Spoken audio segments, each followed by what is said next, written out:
The leaner version of the dead internet theory describes the measurable displacement of human activity by automated bots and AI-generated content. Analysis of web traffic in 2023 showed that automated programs were responsible for 49.6% of all visits to sampled domains.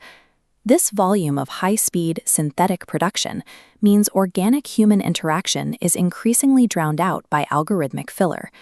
In response, many organizations rely on human moderation and procedural review protocols, believing these human layers can effectively filter out synthetic media. Others assume that clear transparency markers, such as AI-generated disclosure tags, are sufficient to maintain institutional trust. However, data from 2025 and 2026 suggests that these defenses are currently failing to protect organizational credibility. Relying on human perception or simple labeling to manage synthetic media saturation leaves an organization vulnerable to trust erosion and targeted attacks. A 2025 study from Queen Mary University of London tested how well listeners could identify voice deepfakes under real-world conditions. The researchers found that even trained professionals could no longer reliably distinguish AI-generated voices from genuine human speech. Traditional procedural controls, like callback verification, routinely fail against targeted, high-pressure deepfake attacks, where an attacker has researched the target. Similarly, post-analysis software is often inadequate for enterprise security needs.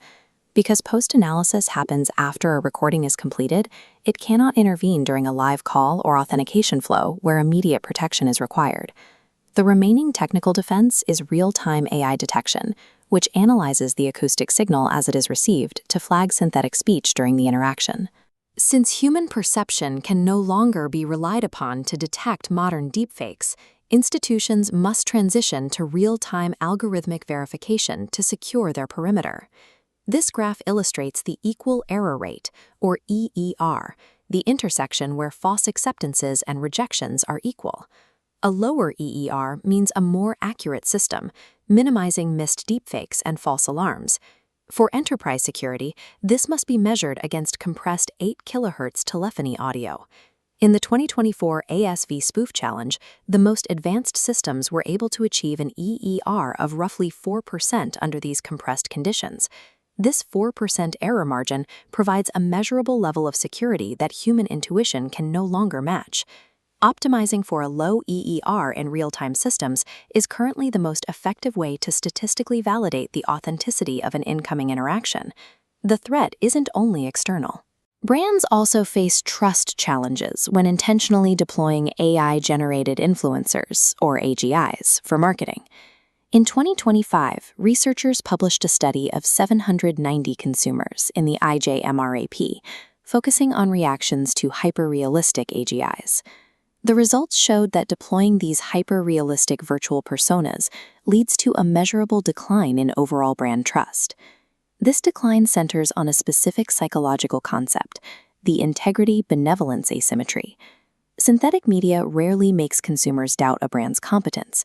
Instead, it damages their perception of the brand's honesty and concern for the customer's interests.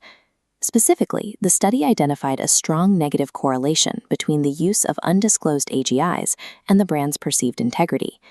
This trust erosion cascade flowchart shows how synthetic media branches into dimensions of distrust.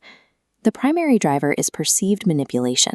Machine-crafted content makes consumers feel targeted or deceived. A secondary mediator is the uncanny valley effect, physical discomfort triggered by near-human avatars with mechanical imperfections. Deploying hyper-realistic synthetic media can trade away a brand's moral credibility in exchange for scalable efficiency. This brings into question the second professional misconception, that trust can be salvaged simply by labeling AI content. This chart compares trust scores for undisclosed AGIs against those with an explicit label. While transparency helps, explicit disclosure improves trust by 32%. Yet, even with that boost, trust levels remain far below the baseline for a human influencer. Labeling is not enough to restore the level of confidence consumers place in a real person. The issue is worse when brands use vague disclosures, such as calling an AI persona a digital creator. Ambiguous labels can actually increase distrust by activating the persuasion knowledge model. Consumers often interpret vague terminology as an attempt at concealment, triggering immediate cognitive resistance. Transparency is an ethical requirement, but it is not a complete solution for the trust damage synthetic media can cause. Organizations are now managing a two-sided crisis, defending against incoming deepfakes and deploying outgoing synthetic media without undermining their own reputation. Navigating this requires a dual-pillar strategy: algorithmic verification and a human-centric doctrine. The operational pillar involves real-time, low EER AI detection to secure incoming communications and authentication flows. The strategic pillar for outbound communication is defined by the Preserve framework. This framework suggests reserving hyper-realistic AI for low-trust contexts, such as gaming or fictional entertainment. Conversely, high-trust contexts like healthcare or financial services should continue to rely on real human influencers. If AI must be used, intentionally styling it as stylized or abstract rather than lifelike helps avoid the uncanny valley reaction. Finally, brands must use radical transparency to prevent deception rather than treating it as a replacement for genuine audience connection. These strategies account for a consistent psychological trend. Humans tend to distrust machines that attempt to mimic human emotion. In an era of algorithmic saturation, trust remains a human asset. AI should be utilized to verify reality rather than to simulate authentic connection.